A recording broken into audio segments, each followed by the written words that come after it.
How are we all doing? Nick, NK Sports Podiatry here. So, recently done a video looking at pain in the ball of the foot, and I've had a request to go into deeper detail on plantar plate injuries. So, a quick bit of anatomy. Here we have some really bad drawings, so I apologise. But here we have a metatarsal, and let's say this is the second metatarsal for the purposes of this video. And here we have your three phalanx bones, collectively known as phalanges. This red structure is your plantar fascia, and then this little black structure here is your plantar plate. So, without trying to oversimplify things too much, in a nutshell, when we get any force to the bottom of the foot or something that's going to help tighten that plantar fascia, what happens is the plantar plate then contracts and it helps pull the toes into the ground to help stabilise the foot during walking. Then, what we tend to see is if we get an injury or a tear or a rupture to the plantar plate, the plantar fascia tries to pull, however, the toes then don't move down. And I can show you some examples of this. If we then leave things untreated, this is when we start to see hammer toe deformities, because the structures on the top, the muscles and tendons on the top of the foot pull the toes up, and we pull the toe into these hammer type positions, or we get what we call these crossover toes as well.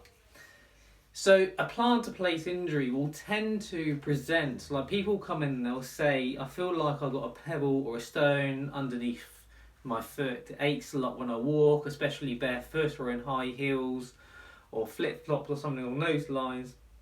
There may not be any particular trauma, there may not be any swelling, and quite often we may find that there's some deformity within the big toe as well. So for example, arthritis, a bunion or something along those lines as well.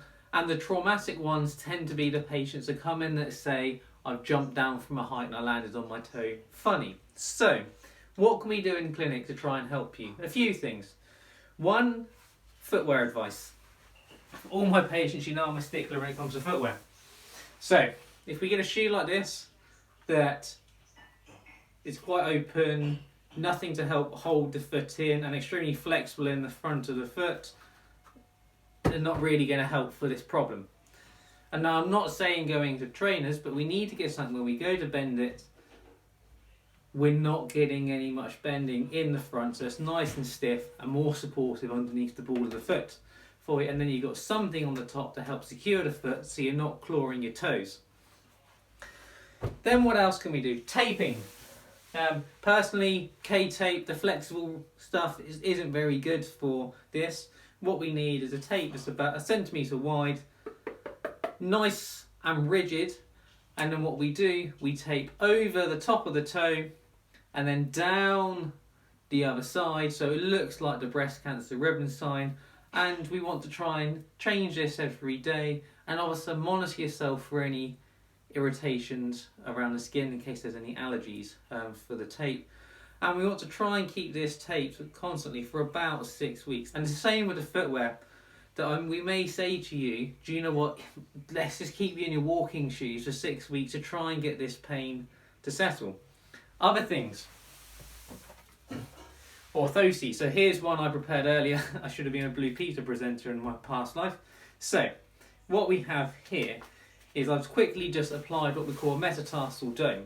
Now, if we're saying this is a second toe plantar plate injury, what we want is to have this metatarsal dome as close to this metatarsal head as we can.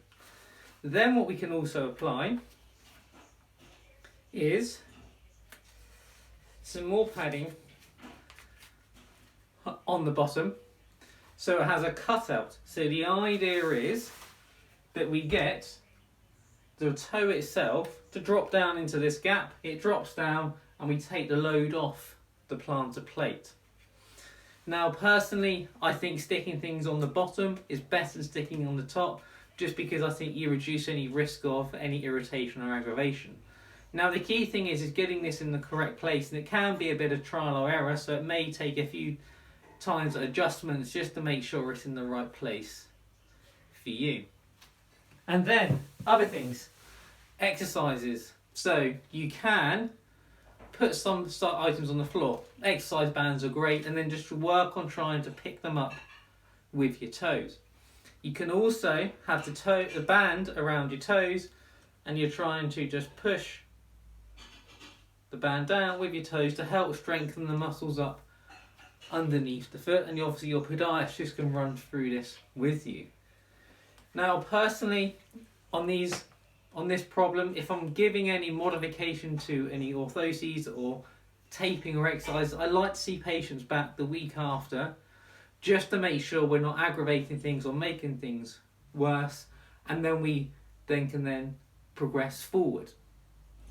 With regards to the taping, the modification to the orthoses, the footwear, to start off with, I will say to patients, I want you to do this for 6-8 weeks as a minimum, just so we can get this pain to settle. And then once we got the pain to settle and we start building strength back up, we can then look at, do we need orthoses long term, go into footwear, we can wean you off the taping, etc.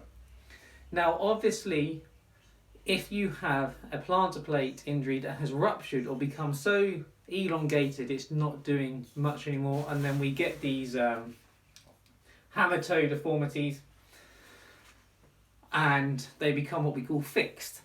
So, for example, we can't straighten them in clinic, or the toes really severely crossing over, and there's a great big bunion as well, or a large amount of arthritis in the big toe, and conservative measures aren't working.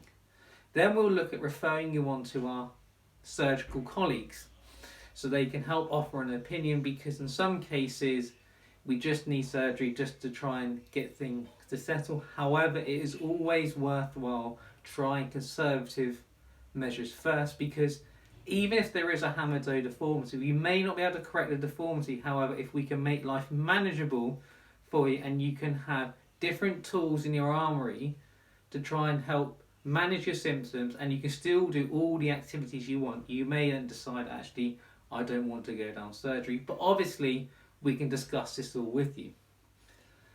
If you have any other requests for any other types of videos you want, just let me know and I can get them done. See you soon. Bye now.